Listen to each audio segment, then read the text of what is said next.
Hi dears, അസ്സലാമലൈക്കും. അപ്പോൾ എല്ലാവർക്കും പുതിയൊരു വീഡിയോയിലേക്ക് സ്വാഗതം. അപ്പോൾ ഇന്ന് നമ്മൾ രാവിലെ തന്നെ കുറച്ച് വെയിലൊക്കെ കൊള്ളാലോ എന്ന് വിചാരിച്ചിട്ട് ഇന്ന് ചോറിന് തീയൊക്കെ പുറത്താണ് ഇട്ടാക്കിയിട്ടുള്ളത്. ആ ഒരു ടൈം കൊണ്ട് തന്നെ കുറച്ച് മുളകൊക്കെ പൊട്ടിച്ച് വെക്കാമെന്ന് വിചാരിച്ചു. ചീനമുളകാണ് കേട്ടോ. പിന്നെ കുറച്ചായിക്കഴിഞ്ഞാൽ തന്നെ മയിൽ വന്ന് തിന്നു പോകും, അപ്പോൾ നമുക്ക് കിട്ടില്ല. അപ്പോൾ അതൊക്കെ ഒന്ന് പൊട്ടിച്ച് വെച്ചു. ഇന്ന് പിന്നെ കറി വെക്കാനായിട്ട്, കറിയല്ല ഉപ്പേരി വെക്കാനായിട്ട് വാഴയുടെ മാണിയാണ് കേട്ടോ. അപ്പോൾ അതൊക്കെ ഒന്ന് വൃത്തിയാക്കി അരിഞ്ഞെടുക്കട്ടെ. അപ്പോൾ കുറച്ച് നേരം വെയിലും കൊള്ളാം. വൈറ്റമിൻ ഡിയുടെ കുറവുണ്ടെന്നുണ്ടെങ്കിൽ അതും മാറിക്കിട്ടും. പിന്നെ അതിൻ്റെ ഒന്നും ആവശ്യം ഇവിടെ ഉണ്ടാവാറില്ല കേട്ടോ. രാവിലെ കിഴക്കുന്നുള്ള വെയിൽ നല്ല പോലെ നമുക്ക് അടുക്കള വശത്ത് തന്നെ കിട്ടാറുണ്ട്. ഇന്ന് പിന്നെ ചായക്ക് കടി ദോശയും ചമ്മന്തിയാണ് കേട്ടോ. അപ്പോൾ പിന്നെ അറിയാലോ, കഴിക്കുന്ന ടൈമിൽ ഉണ്ടാക്കണ്ടുള്ളൂ. ചമ്മന്തി ഞാൻ നേരത്തെ തന്നെ ഉണ്ടാക്കി വെച്ചിട്ടുണ്ട് കേട്ടോ. കുട്ടികളൊക്കെ മദ്രസയിൽ പോയേക്കാണ്. 9:15 അവരെത്താൻ വേണ്ടിയിട്ട് കേട്ടോ. അപ്പോഴേക്കും ഉപ്പേരിക്കുള്ള കാര്യങ്ങളും അത്യാവശ്യം വേണ്ട കാര്യങ്ങളൊക്കെ ചെയ്ത് വെച്ചിട്ടുണ്ട്. അങ്ങനെ 9 മണിയൊക്കെ കഴിഞ്ഞപ്പോഴാണ് ഞാൻ ദോശ ചുടാൻ വേണ്ടിയിട്ട് നിന്നിട്ടുണ്ടായിരുന്നത്. പിന്നെ ഉഴുന്നിൻ്റെ ദോശയൊക്കെ ഉണ്ടാക്കുന്ന ദിവസം നമുക്ക് എളുപ്പമാണ് കേട്ടോ പണി. ആ നേരത്തെ ഉണ്ടാക്കാൻ വേണ്ടോ. പിന്നെ കുറച്ച് ചമ്മന്തി ഉണ്ടാക്കി കഴിഞ്ഞാൽ കുട്ടികൾ നല്ല ആസ്വദിച്ച് കഴിക്കുകയും ചെയ്യും. നമുക്കാണെങ്കിൽ മറ്റുള്ള കാര്യങ്ങൾ പെട്ടെന്ന് ചെയ്ത് തീർക്കാനും പറ്റും കേട്ടോ. ആ ദോശ ചുടുന്നതിൻ്റെ ഇടയിൽ തന്നെ ഞാൻ പയർ വേവിച്ചിട്ടുണ്ടായിരുന്നു.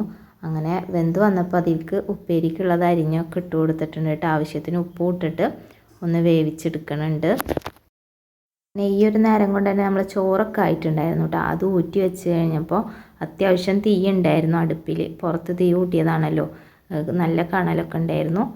അപ്പോൾ പിന്നെ അതിൽ തന്നെ ഉപ്പേരി തൂമിക്കാലോ വിചാരിച്ചു. അങ്ങനെ വെളിച്ചെണ്ണ ഒഴിച്ച് അതിലേക്ക് സാധാരണ നമ്മൾ തൂമിക്കണ പോലെ തന്നെ മുളക് ഞാൻ ചീനമുളകാണ് ഇട്ടിട്ടുണ്ടായിരുന്നത്. അതുകൊണ്ട് തന്നെ കളറ് വല്ലാണ്ടില്ല. ഉണക്കമുളക് എന്നും ഞാൻ വാങ്ങിക്കാമെന്ന് വിചാരിക്കും, എന്നും മറന്നു പോണൊരു കാര്യമാണ് കേട്ടോ അത്. ആ പയറിലെ വെള്ളമൊക്കെ ഒന്ന് വറ്റിക്കോട്ടെ കേട്ടോ.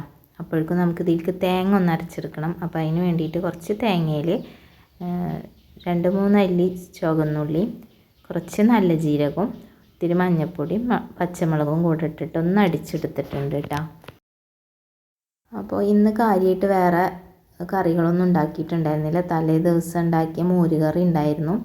പിന്നെ മീനൊക്കെ ഞാൻ പൊരിച്ചിട്ടുണ്ടായിരുന്നു. അതൊക്കെ തലേ ദിവസം നമ്മൾ കാണിച്ചതായതുകൊണ്ട് പിന്നെ ഇന്നിപ്പോൾ പ്രത്യേകിച്ചൊന്നും കാണിക്കാൻ നിന്നിട്ടില്ല. അപ്പോൾ ഇന്നിപ്പോൾ ഇതൊക്കെ കണ്ടപ്പോൾ എൻ്റെ പാതുവിന് ചട്ടിയിൽ ചോറിഞ്ഞാന്ന് പറഞ്ഞിട്ട് കറി വെക്കുന്ന ചട്ടിയാണ് എടുത്തു കൊടുത്തിട്ടുള്ളത്. ഇവിടെ ആണെന്നുണ്ടെങ്കിൽ ഒരു ചട്ടിയോളം. അപ്പോൾ ഈ ടൈമിൽ നല്ലൊരു തല്ല് അവിടെ നടക്കുന്നുണ്ട്. ഫയ്യാക്കും ചട്ടി വേണം. അപ്പോൾ ആൾ പോയിട്ട് ഉപ്പേരി വെക്കണ ചട്ടി എടുത്തിട്ട് ഇപ്പോൾ വരും. അപ്പോൾ അതങ്ങനെ ആ ചട്ടിയിലൊക്കെ ഇട്ട് ചോറൊക്കെ ഇട്ടിട്ട് പോയിട്ടുണ്ട്. അപ്പോൾ ഫയ്യക്കുട്ടി ഇതേ ഉപ്പേരിയൊക്കെ വെക്കണ സാധാ ചട്ടിയാണ് കേട്ടോ എടുത്തു കൊടുത്തിട്ടുള്ളത്. അവൾക്കത് മതി എന്ന് പറഞ്ഞിട്ട്. അല്ലെങ്കിൽ സാധാരണ നമ്മൾ ഒരൊറ്റ പ്ലേറ്റിലിട്ട് വാരി കൊടുക്കുകയാണ് കേട്ടോ അവർക്ക് ചെയ്യാറ്. ഇന്നിപ്പോൾ അതൊന്നും വേണ്ട. അതൊക്കെ കണ്ടപ്പോൾ ചട്ടിയിൽ കഴിക്കണം എന്ന് പറഞ്ഞിട്ട് പാതുമാണ് തുടങ്ങിയത്. ഫയ്യക്കുട്ടി ഇതേ ഓരോന്നും കുഴിയൊക്കെ കുത്തിയിട്ടാണ് കേട്ടോ അതിലിട്ട് വെക്കണത്. ഓരോന്നൊക്കെ പറയണമുണ്ട്. അങ്ങനെ ചമ്മന്തിയൊക്കെ ഉണ്ടായിരുന്നു. അപ്പോൾ ചമ്മന്തിയൊക്കെ കണ്ടു കഴിഞ്ഞാൽ പിന്നെ അവൾ നല്ല ഉഷാറായി ചോറുന്നോളും. ഉപ്പേരി വലിയ ഇഷ്ടമൊന്നുമില്ല കേട്ടോ. ഉപ്പേരി ഇടുമ്പോൾ വേണ്ട എന്നൊക്കെ പറയുന്നുണ്ട്. അവരെ തിരക്കും കാര്യങ്ങളൊക്കെ കഴിഞ്ഞിട്ട് വേണം കേട്ടോ നമുക്കുള്ള ചോറ് എടുക്കാൻ വേണ്ടിയിട്ട്. അപ്പോൾ ഇന്നത്തെ വീഡിയോ ഇതൊക്കെ ആയിരുന്നു കേട്ടോ. വീഡിയോ ഒക്കെ ഇഷ്ടപ്പെട്ടിട്ടുണ്ടാവുമെന്ന് വിചാരിക്കുന്നു. ഇഷ്ടപ്പെട്ടെങ്കിൽ സബ്സ്ക്രൈബ് ചെയ്യാനും ലൈക്ക് ചെയ്യാനും ഷെയർ ചെയ്യാനും കമൻറ്റ് ചെയ്യാനും ഒന്നും മറക്കരുത് കേട്ടോ. അപ്പോൾ ഇനിയും പുതിയൊരു വീഡിയോ ഇട്ട് നമുക്ക് പിന്നെയും കാണാം. അപ്പോൾ bye bye. Thanks for watching.